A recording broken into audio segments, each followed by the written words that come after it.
language. Good evening, everyone. Today is Wednesday, November 17th, 2021. This is the meeting of the Building and Finance Subcommittee. Call this meeting to order. This meeting is being held remotely according with state open meeting law. It's being recorded by audio and video. And there is no public comment tonight because it's a subcommittee meeting. Okay. First order of business is Gary.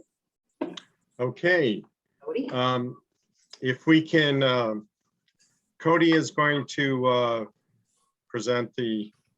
is going to show the document on the screen, the CFO slide presentation for tonight's meeting. Tonight's meeting is fairly short, and I think we'll finish before 6 o'clock to accommodate those school committee members that have other obligations. So let's turn to the next slide. The first item on the agenda is the food service budget. As if you can remember last year, the general fund had to support the food service fund by about $250,000. That was because we didn't serve as many meals because of the hybrid schedule. This year, we're back to the regular schedule and we're serving more meals. The meals again this year are free. And so it's important to see the projected reimbursements. Are they going to meet our projected expenses? And we come fairly close to meeting our projected expenses. Our beginning balance at the beginning of the year in the food service fund is $100,000. It looks like we'll have a small deficit this year of $58,721. But subtracting that from our beginning balance, we will end the school year projected. Again, this is an estimate based upon meals from September and October that we projected out to the remaining months of the school year. So the ending balance is about $41,279. Now let's dive deeper into some of these numbers and give you some background. The revenue is based on the number of meals served. The majority of the projected revenue comes from federal and state reimbursements. There is some a la carte revenue, but typically that is very, very small. And that is if someone is ordering a meal and a half or 2 meals, that second meal is going to, they're going to have to pay for. The food service account is reimbursed by the federal and state government, mainly the federal government, and the total reimbursement for the meal is $4.37. Now that is going to be good through December, and then there'll be a price adjustment or rate adjustment the first of the year. Again, the projected revenues are 1.18, projected expenses 1.24, and those projected expenses mainly fall in the 2 categories, salaries and food purchased. We may need to supplement the food service salaries by transferring some money, not too much, from the general fund to avoid the food service account going into a deficit position. But so far, as it looks now, we won't have to do that, but we'll monitor this each month and keep a close eye on it. So let me stop there. Oh, let's move to the next slide, and then I'll ask for any questions regarding the food service budget. Again, the September and October are actual meals served throughout our 7 campuses. And then we use the daily meal count, and we apply it to the number of school days in session for each month. And we come up with a estimated meal count. And those meals then are reimbursed at $4.37. So that is the mechanics of how we did our estimation. So far, based upon this, it looks fairly close to a break even, and that is exactly what we shoot for. So now I'm going to stop, see if there's any questions on the first agenda item. I'm just curious, Gary, how does breakfast fit into all of this? Breakfast is, we've been, Cody, could you go to the, in the B&F packet, there is a food service budget. Yeah. I think the simple answer is that the same way. We got a certain amount of reimbursement. I think these guys can find it for each meal served as well, breakfast or not. Yeah. And it's also free this year as well. I understand that. I just wondered if the reimbursement matched up to what we're spending, or whether it's another deficit thing. That's all. Yeah, it's counted. You'll see the breakfast is counted. Again, it's the number of meals. There's a reimbursement rate. And I've included the breakfast reimbursements within the total. But Ben is correct. It's based upon the meals served, and there's a reimbursement rate for that. Okay, you don't happen to know the reimbursement off the top of your head, do you? If not, we can find it out. Yes, it's just, I was just wondering if there was an additional, if besides the lunch deficit, there was an additional deficit, or whether we broke even on breakfast. That's all. It wasn't. Yeah, it's figured together. So together, the lunch and the breakfast combined are showing a deficit. But I didn't break it out for just food costs for the breakfast program separately from the lunch program. So it's included in those numbers. It's included in those numbers.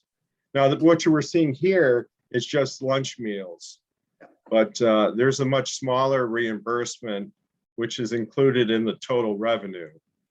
But I just chose here to focus on the lunch meals. But, I'll do the same thing and put it in the B&F packet later this week for the breakfast. So I'll do the same thing as the lunch meals. Thank you. You're welcome. Has there been any indication as to the number? I assume the number for reimbursement will probably go up given costs, or? Yeah, I'm assuming that with the rate of inflation, the food costs have been going up. I'm assuming the reimbursement rate will go up. All indications are so. But we'll find out soon. Thank you. And that will definitely help our revenue with higher reimbursement rates.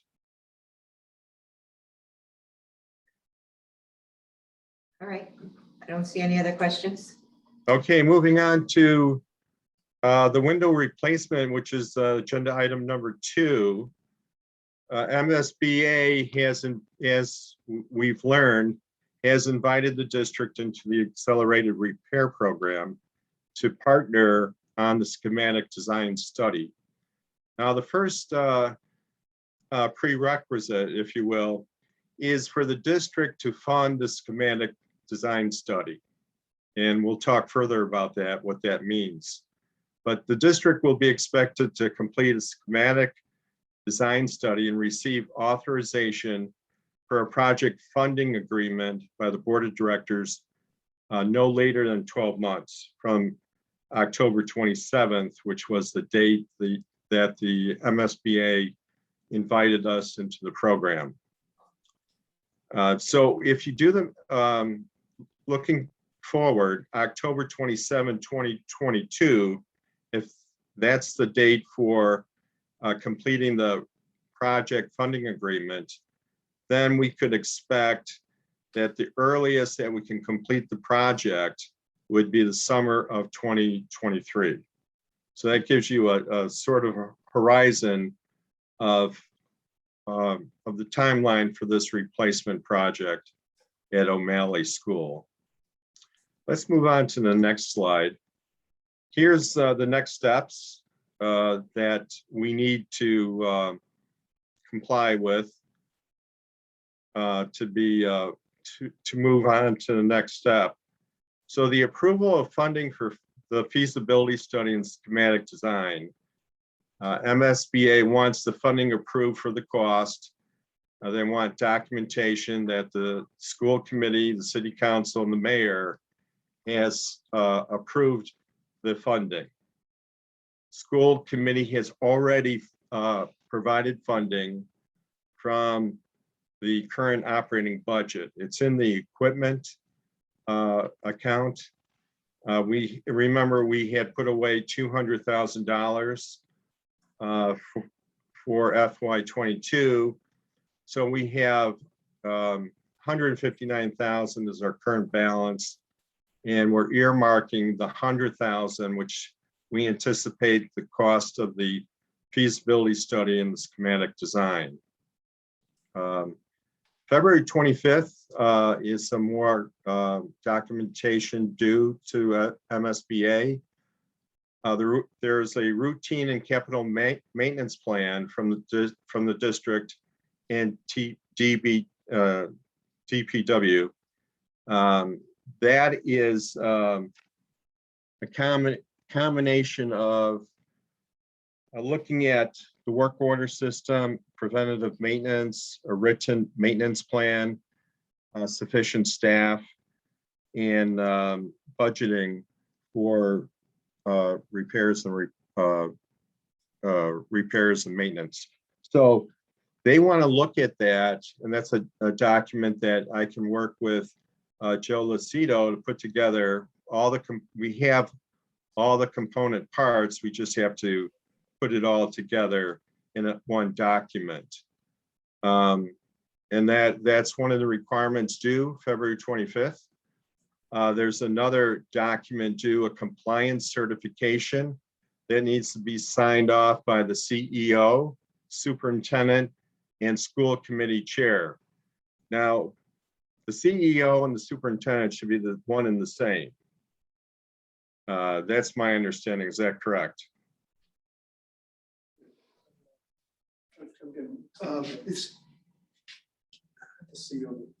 Yeah, that's probably correct. I would want to check on it. All right, so we'll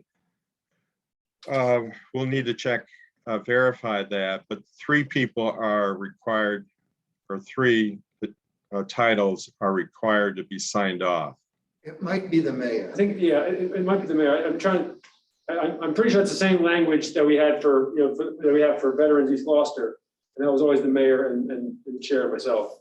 Okay, okay, so it'll be those 3 then. Yeah.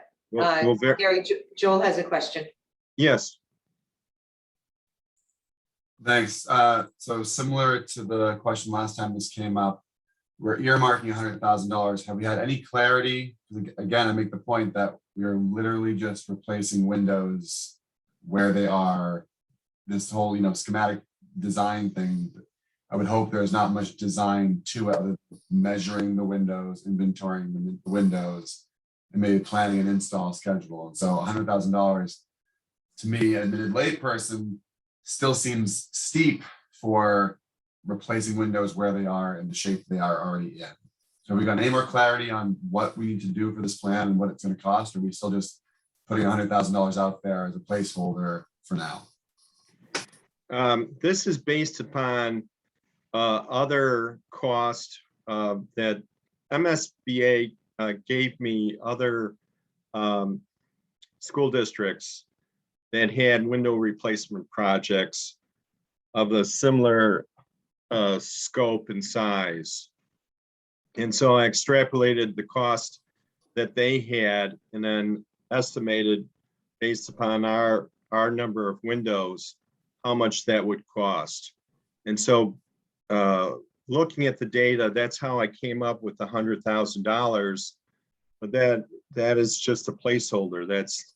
We will have to pay, whatever it costs. So if it costs less, obviously we're not going to spend the 100,000. And it goes to bid.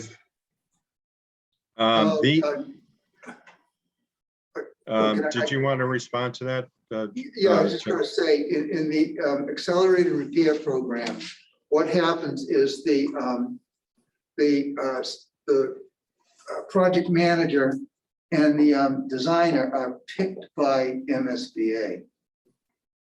And MSBA has, unfortunately, formulas for what they expect things to cost and what percentage goes to soft costs. And that's what they're going to charge because they know that's what MSBA's are. Right.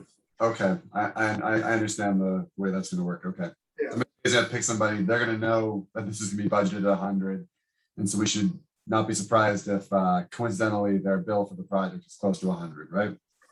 That's pretty much it. Well, I Got think it. also the schematic design isn't just, the design, it's through specification, right? Isn't it? Yeah, Like what it's- we're doing and what we're using and in terms of materials, how the whole project would be approached. So it's not just put this window there, it's probably what window casings need some repair and. Sure, but I mean, if this were, and I appreciate public buildings are different than private buildings. If this was an office building, you'd have window companies for free coming in to give you a full schematic plan in hopes that you would go with them to buy the windows from them, right? It's all built into how they do their stuff. So it's, again, someone from the outside going, we got to pay $100,000 to design replacement windows and the materials being used. But I take your point. Again, for anyone who's watching this or watching the replay, it's important to get it out there as to why this feels very different than anybody who owns a commercial building or anybody who certainly owns a house would interact with window replacement. Right, the last thing I'll say is, I do not know the details that go into a feasibility and schematic design for this sort of project. I know, when you're building a school, I know that, right? But the last thing I'd say on this is that the MSBA system, the whole process, system, organization, all that has been developed and put into place to avoid the very long-standing problems of public buildings around procurement, favoritism, graft, et cetera, et cetera. So in some way, I'm sure there's a premium that we're paying for that, but that is the purpose and the approach that that MSBA has schools and cities go through, to guard against that. So while I do appreciate, Joel, listen, I think you're raising the right question about why does this sort of thing cost us so much, but literally the whole point of the process is to avoid whatever you want to call it. Uncertainty. Yeah, uncertainty, but also. Situations like the high school renovation. Yeah, there you go.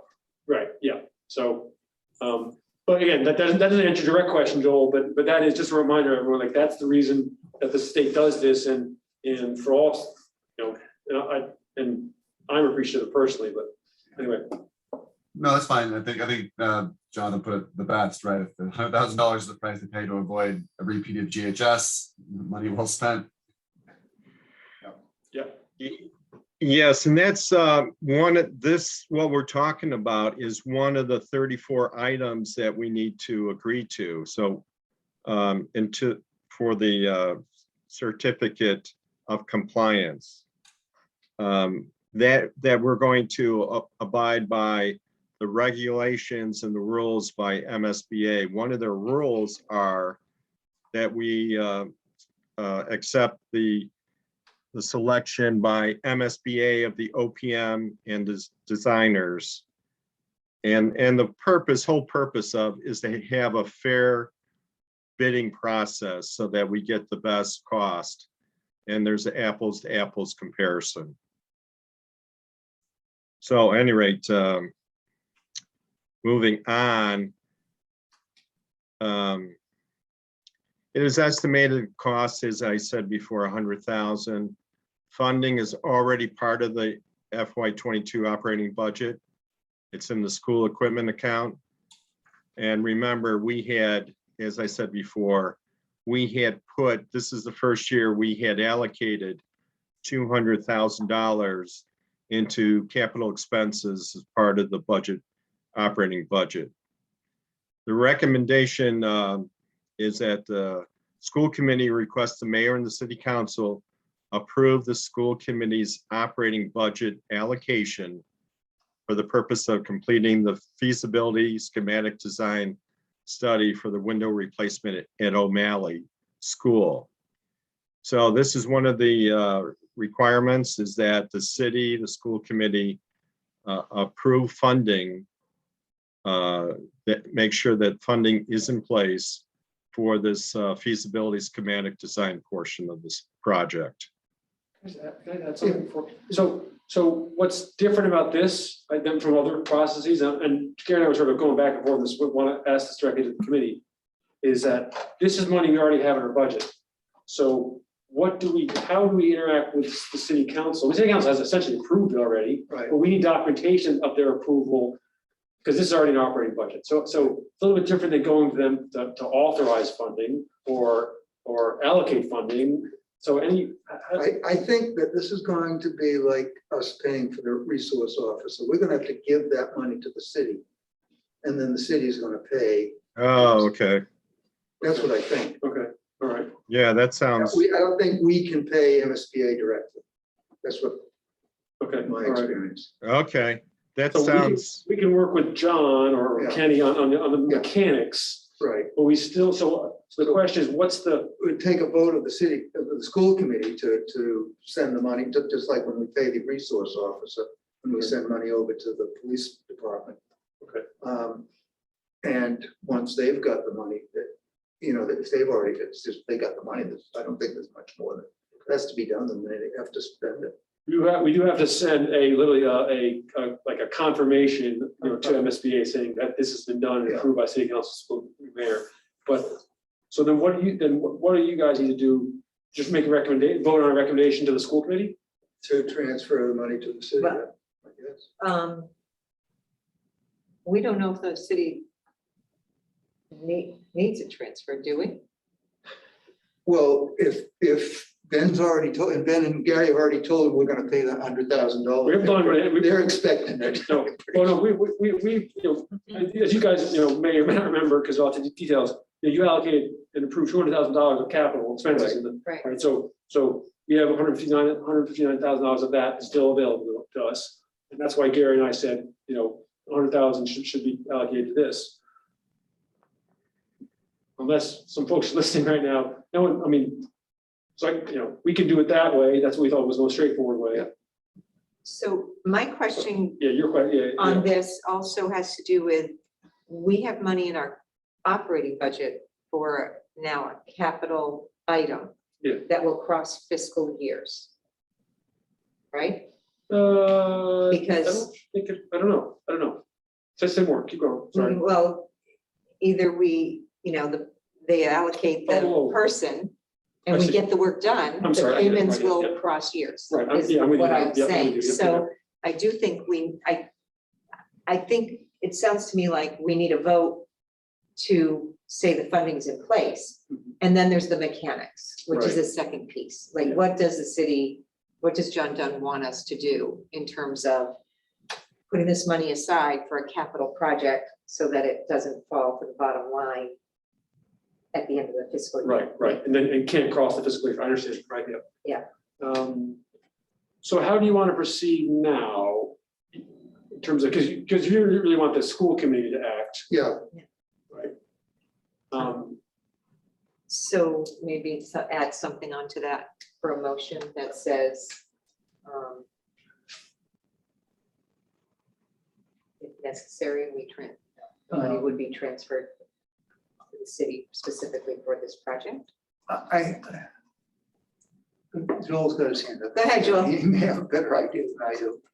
No, the confusion is around the, that agreement. Is our motion going to be recommending, you know, to the committee to authorize the superintendent to sign the agreement? That's like, that sort of stuff is Is this agreement gonna be brought up in a motion, or is the time to discuss this agreement prior to the motion? Well, that doesn't have to happen until February, right, Karen? The city and the school committee have to have this approved actually in January. Okay. And there's a January date, January 28th. So there needs to be a vote prior to January 28th. I need to then submit the documentation of the vote by February 25th. So if B&F, if we just make a motion to recommend the full committee that they authorize the CFO to spend $100,000, up to $100,000 out of the account, the maintenance account, for the purpose of paying for this feasibility and schematic design for the window replacement of O'Malley School, that should do it. Then if the city wants you to send it over to them, then you can just do that, right? I would think with that vote. Yeah, I think that's We're just right. authorizing you to spend it. Right. Go ahead, Joel. Thanks. So before we move off of this, I would really, there's a few things in that agreement that we don't have to discuss it. I just want to put them out there tonight, and I'm not going to be here in January. So I just like at some point to be able to just kind of quickly point to a few points in the agreement that I think we should look into as this moves forward. Does that make sense? Yes. You want to do that now?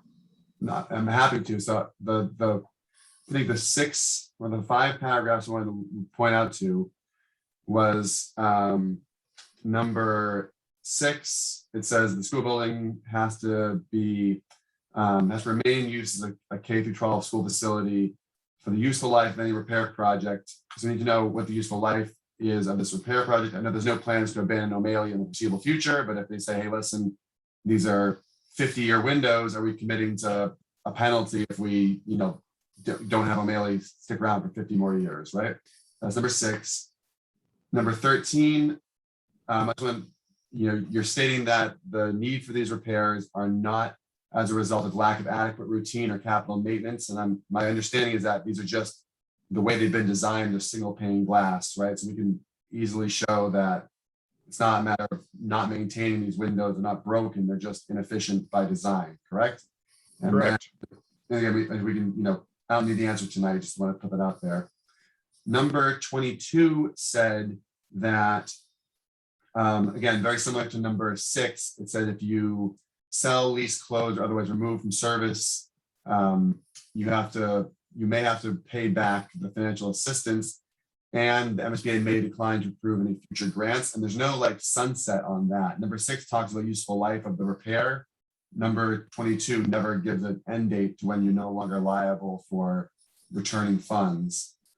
And I remember when you guys did the roofs before I was on the committee, there was a certain period, if you close a school with 10 years of having the roof done, you had to pay back a prorated amount. So that just seems like that could be fleshed out better. 25 says the district hereby certifies that it is unaware of any lawsuits pending against the MSBA to which the district is a party. We're party to a lawsuit that was dismissed and appealed against the MSBA. And also says that you're unaware of any other lawsuits pending against the district or the MSBA in relation to this district's statement of interest, proposed accelerated repair project, or any approved project. And so I think e.g. vets counts as an approved project, and there is litigation. So that number 25, we can't make that certification currently, I don't think. 31, just in relation to that, 31 says if we aren't truthful, so if we certify as the 25, 31 talks about the punishment mechanism, which includes jeopardizing our ability to get future grants. So we don't want to screw up any, we don't want to screw up e.g. vets, tens of millions of dollars over the fact that for single millions of dollars, we accidentally certified something incorrectly for a window replacement project. And then the last thing, the lawyer in me read number 34, which says that the MSBA reserves the right to modify and supplement this certification at any time, and may require the district to complete revised compliance certification. like the word reasonable isn't even in that, right? So they could, not saying they would, but they could say, hey, listen, oh, by the way, as a condition of your funding, you have to, paint the school checkerboard yellow. And we would have to, by this, agree to that. I'm not suggesting something absurd like that would happen, but basic, contractual agreements, you don't let one side have like unilateral ability to post signing change and force you to sign corrected versions. There should be some sort of mechanism that a change way outside the scope of what the agreement is can't just be done unilaterally. So again, we don't need to discuss these tonight, but those issues I think should be looked at by the district before this goes out and gets signed. And I just want to put it on the radar tonight before it was too late. So thank you for giving me that chance. Thank you. It certainly sounds like we should actually have a conversation with MSBA about at least a few of these, and particularly, about, so that's helpful, absolutely. Okay. Okay, so I'll make a motion that we authorize the CFO to expend up to $100,000 for the feasibility and schematic design portion of the O'Malley window replacement project. Second. Discussion. We got it. So, yeah. So through that motion, Well, it was to recommend to the full committee. right, but through that motion, if it's the same coming out of the full committee, that basically authorizes Gary to work with the city to make sure everybody's, And it gets done. that it Yeah, gets done the right we way. hit the February 28th deadline, February 28th deadline, right, absolutely. Okay. Yeah, the biggest obstacle, I think, is what you were pointing out, is crossing fiscal years with the money. If it's not something that can be encumbered prior to. All right, roll call vote, Maria, please. Kathy, Yes? Joel, Yes. and Jonathan. Yes. Okay, good.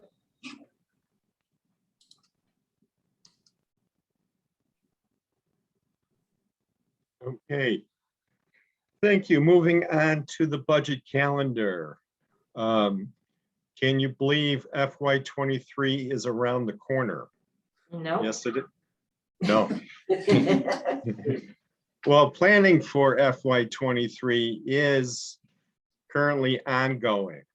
We had conversations with the district leadership team regarding planning guidelines, and we're setting up meetings in latter part of November and the first part of December with each member of the district leadership team.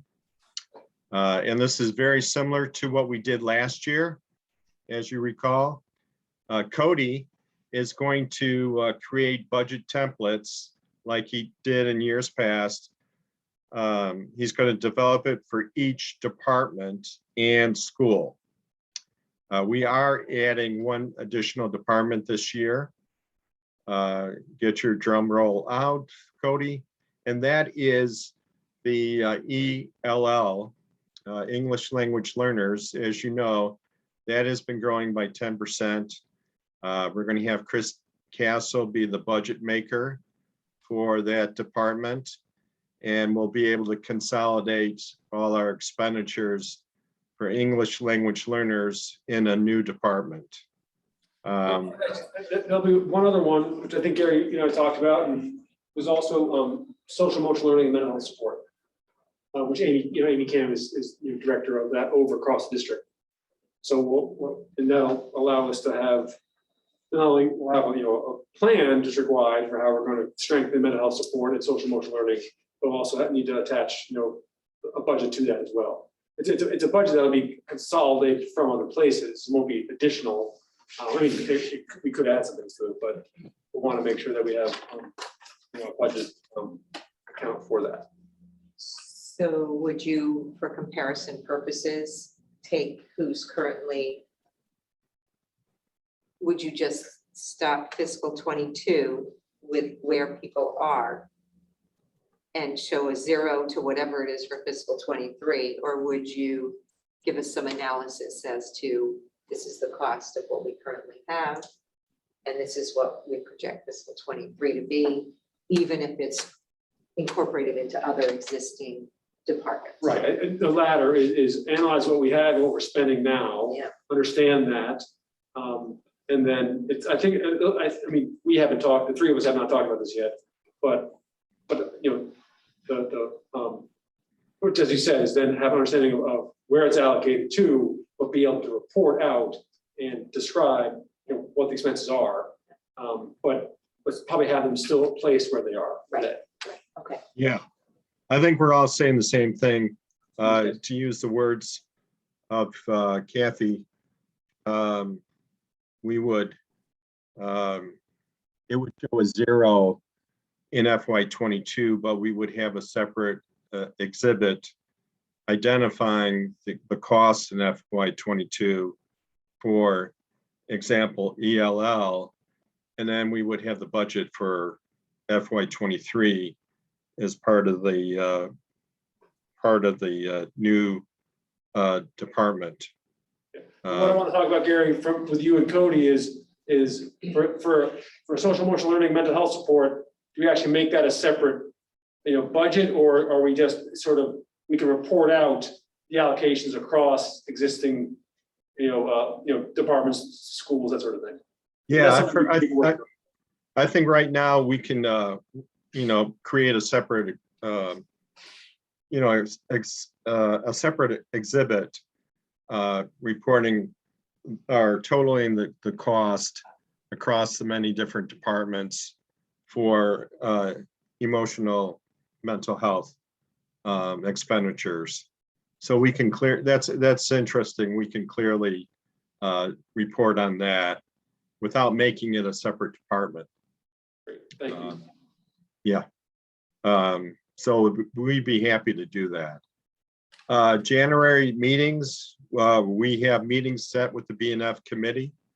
As you did last year, we're going to have you meet with 2 or 3 groups for 3 nights, each for 3 nights, and early part of January. That's on the budget calendar. And then January 19th, I put this in bold, we're going to have our first look at the draft budget for FY23. And that will be exciting. That'll be our first, for numbers people, this will be a real exciting evening. We will be able to look at how much we can include in the budget for us from the ESSER salaries. So that is one of our top goals is, can we move any of the ESSER salaries into the operating budget for FY23? And we've created a priority listing. And so that's one of our goals for next year, FY23. Moving on to the next high profile thing was February 9th. The superintendent will address the school committee and present the budget proposal, and in showing the school committee and the public how the educational program, the educational priorities tie in to the budget. And so that will be really interesting, seeing that connection that he will highlight. So moving on to the next, further on, February 16th, there was a question last year about our budget book, when that will be available. And we're going to have that available virtually. February 16th is our target. So that'll be the second meeting in the new year. We'll have the budget book and having all the additional information that supports the budget. April 13th, another key date, our school committee public hearing. That went very well last year, and look forward to a similar, being open, transparent, and being informative to our public so they can get the gist of the budget in a simple conversational way of presenting the information at a high level, not into the details, but in more of a forest perspective as opposed to the trees. But we'll have all the information available in case there are questions that are more detailed, and we'll be able to respond to those. Another 2 more key dates that round out this budget calendar for FY23. June 2022, we're going to, the superintendent's going to present to the city B&F committee as he did last year. And let me say that he did an outstanding job last year. It was well received, and I expect the same thing for this upcoming June. Finally, June 22nd is the culmination of the budget calendar with the taking of the final vote by the school committee for FY23. So we have in the board packet, or in the school committee packet for the B&F committee, we have the full budget calendar if you want to look at that. So happy to answer any questions you have on the budget calendar. Good. Okay. If not, let's move on to, we've got 2 more agenda items, just to give you a bit of reference. We have the closed and open tickets, and then the last item is budget transfers. So the time is 5:44. We're doing quite well. DPW closed tickets. In the past 30 days, we had 53 tickets closed by DPW. Guess what? 18 of those 53 were closed in 1 day or less. That's speaking to the efficiency of DPW in attacking these work order tickets. 15 tickets are related to plumbing issues, leaks, bathroom fixtures, so on and so forth. And the city only has 1 plumber, so there's a challenge to get those all those tickets done in an expeditious manner. So with only 1 plumber, you know, it's going to take more than a couple days to get things done. And he prioritizes the list and then takes on the most critical of the open tickets to bring those to completion. So let's move on to the next open tickets. The tickets over 90 days have been removed from this. We will follow up with school principals and make sure those have been resolved. 35 tickets are open that are less than 90 days, which is not bad. 23 are 30 days or less. So the majority of them are 30 days or less. There are 12. And let me talk about one example of the 12. One example was a ticket 7501 is an example where a ticket was generated. The task was to move two offices from this is at St. Anne's School, from the first floor, which is the basement level, all the way to the 3rd floor, climbing up the steps and bringing all that items up 3 flights of stairs. The job was outside the scope of what one custodian could do, and really outside the scope of what DPW provides for the schools. So I interjected. It was discussed at one of our monthly meetings with Mike and Joe Lucido, And it was decided that, yes, we will take that on. And I hired a moving company to complete the task and finish the job. So that's some of those items that are on the open ticket list are outside the scope. We will communicate with the principals and talk, and they should be entering maintenance and repair task really only. Other items that principals like this ticket 7501, we will establish a separate system that we will handle outside the work order ticket system in a Google Doc or Google Sheet so that we can take care of those internally.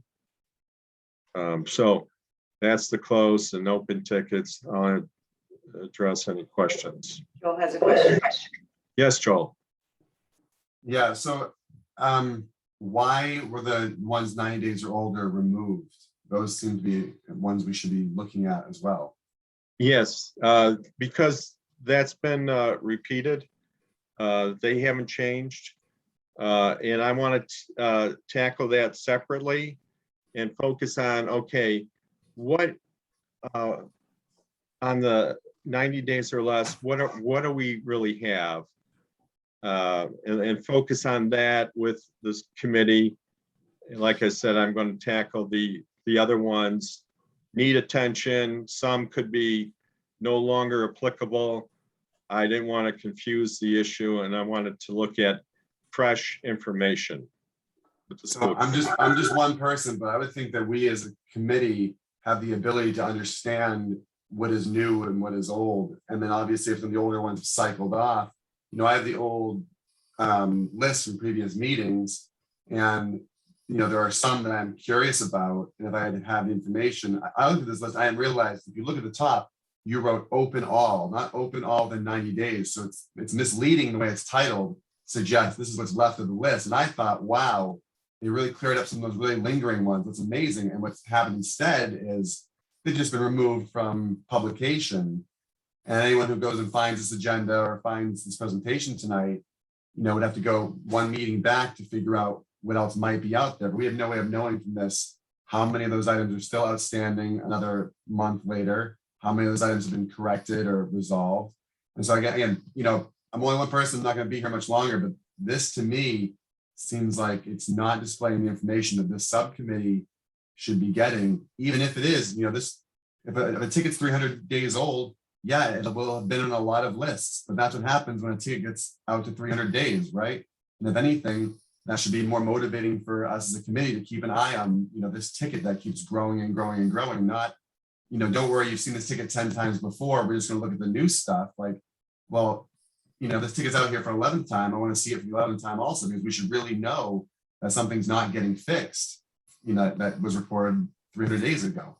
So I appreciate what you were trying to accomplish. I really think even breaking it into two separate ones, like here's a 90 days and under, and here's over 90 days, but to remove the over 90 days period and not have it included seems to be withholding information that the public and the subcommittee should both have available to them. And that's just my, you know, feedback on this. I appreciate what you're trying to do here, but I think there may have been some potential consequence. No, I think your points are well taken, Joel, and we will, to your point, put the, I've got a separate list, and I'll put that, I like your suggestion of two lists, and I'll put the over 90 days and up on the, in the school committee packet so everyone can see to be full disclosure. Yeah, no problem. I'm sorry, I don't want to take away from the fact that like these stats are great. Like how many things have been crushed and closed, you know, within a day or less. It's all phenomenal. I don't want to, the fact that I've harped on one thing, I don't want to take away from the fact that I do appreciate, you know, the great work being done for the most part. I don't want that to go. Yeah, and that was my goal, was to focus on what is current, and so that we can really see, hey, this is looking really, really well. But to your point, full disclosure, I totally agree. And we'll get that list, separate list, up on the school committee, on the B&F packet, as you suggest. Good suggestion.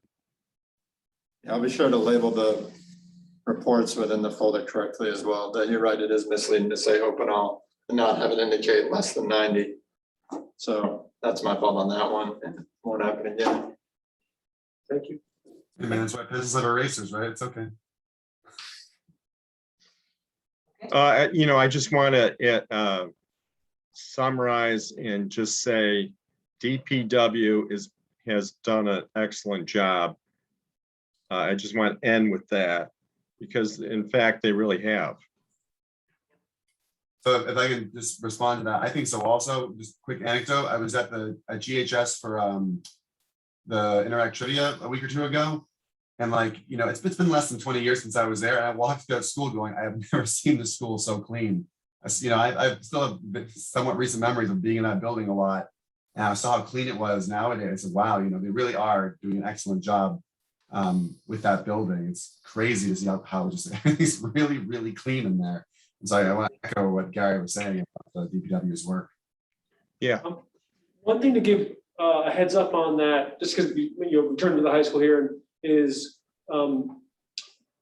we are, as you know, as I think you may remember, we're using the high school for lunch. The auditorium, so the auditorium for lunch rather. One of the areas that we have lunch. So it's getting a lot more use than it typically does. It's getting a lot of use that it's not used to getting. Okay, so there is likely sometime. I think we'll do this through the budget process and the capital planning process, but may need to start looking at refurbishing actually that, and also O'Malley, just in terms of the seats there, covering and sort of stuff, cleaning and sort of things. But a bigger picture vision, Is that? a bigger picture vision would be great. Yeah. But just so you know that, Yeah. because we're using the auditorium in lots of different ways this year, that is having it's having an impact on it that normally doesn't get. So I just want to give you a heads up on that. All right. If there's no other questions, we can move on to the last item. The last item is budget transfers. We haven't had too many transfers this year. Getting back to more quote unquote a normal year. Internal school transfer number one, $2,000 from textbooks to curriculum supplies. This was initiated by a principal, I believe at Beeman School. And this is just moving some money from one supply account to another. So that is perfectly acceptable. Transfer item number two. We transferred, we needed some money in technology equipment line item to fund. We've hired a lot of, as you know, not a lot, but several math and literacy coaches this year. We wanted to make sure they all had MacBooks, have the same equipment. So we ordered 9 MacBooks for these literacy and math coaches. That amounted to close to $12,000. We had some savings in the health insurance account. We moved money from the health insurance to the technology to pay for this purchase. So those are the 2 transfers. Be happy, Cody or myself can answer any questions you have on this budget transfer. No question. Okay. I'll make a motion that we recommend to the full committee that they approve the budget transfers as presented. Second. Okay, discussion? Seeing none, right? Kathy, Yes. Joel, Yes. and Jonathan. Yes. All right. That's the last item of the agenda.